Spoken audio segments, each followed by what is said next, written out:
Hi friends, Seemas വ്ലോഗിലേക്ക് എല്ലാവർക്കും സ്വാഗതം. ഇതൊരു ആനിവേഴ്സറി കേക്കാട്ടോ. ഇതിപ്പോൾ ഓർഡറല്ല, എൻ്റെ ആനിവേഴ്സറി കേക്കാണത്. അപ്പോൾ ഇതൊരു ചോക്ലേറ്റ് കേക്കാണ് കേട്ടോ. അപ്പോൾ ഞാൻ ആദ്യം 8 ഇഞ്ചിൻ്റെ പാത്രത്തിൽ ആണ് മോൾഡിലാണ് ചെയ്തത്. എന്നിട്ട് ഞാൻ 6 ഇഞ്ചിൻ്റെ മോൾഡ് വെച്ച് കട്ട് ചെയ്തിട്ട് 4 ലെയറായിട്ട് എടുത്തതാണ് കേട്ടോ. എന്നിട്ട് മറ്റേ വിപ്പിംഗ് ക്രീമൊക്കെ വെച്ച് ഇങ്ങനെ ആക്കി കഴിഞ്ഞതിന് ശേഷം ഞാൻ മറ്റേ ചോക്ലേറ്റ് ഗണേഷ് എടുത്തിട്ട് കുറച്ച് സൈഡിലൊക്കെ ഇങ്ങനെ കൊടുത്തൊരു ഡെക്കറേഷന് വേണ്ടിയിട്ട് കേട്ടോ.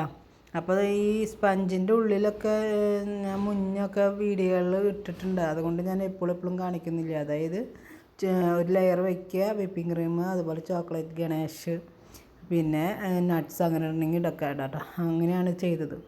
പിന്നെ ഞാൻ ഈ ചെറിയ സ്പാച്ചുലർ വെച്ചിട്ട് കണ്ട ഇങ്ങനെ ഡിസൈൻ സൈഡിൽ കൂടെ കൊടുത്തോണത്.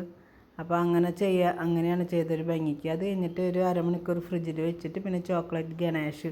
അപ്പോൾ ഞാൻ അങ്ങനെ ക്രീം തേക്കുമ്പോൾ ആ സൈഡിൽ ഇങ്ങനെ പൊന്തിച്ച് നിർത്തി വെച്ച് ഒലിച്ച് വല്ലാണ്ട് പോവാണ്ടിരിക്കാൻ വേണ്ടിയിട്ടാണ്. അത് കുറച്ച് കഴിയുമ്പോൾ നമുക്ക് ഡ്രോപ്പാക്കി ഇടാമല്ലോ അതിന്. അപ്പോൾ ഞാനിത് കുറച്ച് ഒഴിച്ച് കഴിഞ്ഞിട്ടൊന്ന് എല്ലാ സൈഡിലേക്കും ആക്കിയിട്ട് കുറച്ച് അങ്ങനെ ഒലിച്ച് എല്ലാം കൂടി ഒരു സൈഡിലേക്ക് പോകാണ്ടിരിക്കാൻ വേണ്ടിയിട്ടാണ് കേട്ടോ.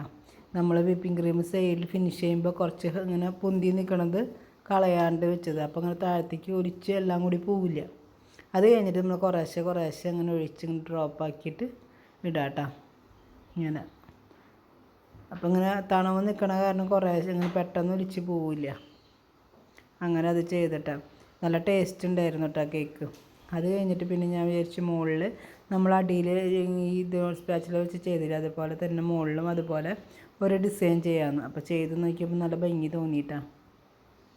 കണ്ടോ, ചെയ്യാനൊരു ബുദ്ധിമുട്ടൊന്നുമില്ല, നല്ല അടിപൊളിയായിട്ട് നമുക്ക് ചെയ്യാൻ പറ്റും.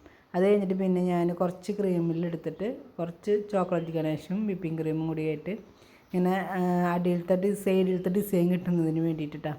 ആ സെൻറ്ററിൽ ഒരു റോസറ്റോ ഉപയോഗിച്ച് ഒരു പൂ വരച്ച് വെച്ചു. കണ്ടോ, അധികം പൂവൊന്നുമില്ല. അങ്ങനെയാണ് ഞാൻ എൻ്റെ ആനിവേഴ്സറി കേക്ക് ഉണ്ടാക്കിയാട്ടോ. നല്ല ഭംഗി ഉണ്ടായിരുന്നു കാണാൻ. നിങ്ങൾക്ക് എങ്ങനെ ഭംഗി തോന്നുന്നുണ്ടോ? ഉണ്ടെങ്കിലൊന്ന് കമൻറ്റ് ചെയ്തോളൂ കേട്ടോ. അപ്പോൾ ഇന്നത്തെ വീഡിയോ ഇത്രയേ ഉള്ളൂ. അപ്പോൾ ഇതാണ് എൻ്റെ ആനിവേഴ്സറി കേക്ക്, ഞാൻ ഉണ്ടാക്കിയ ചോക്ലേറ്റ് കേക്ക്. അപ്പോൾ വീഡിയോ ഇഷ്ടമായ ലൈക്ക് ചെയ്യാനും സബ്സ്ക്രൈബ് ചെയ്യാനും ഷെയർ ചെയ്യാനും മറക്കരുത്.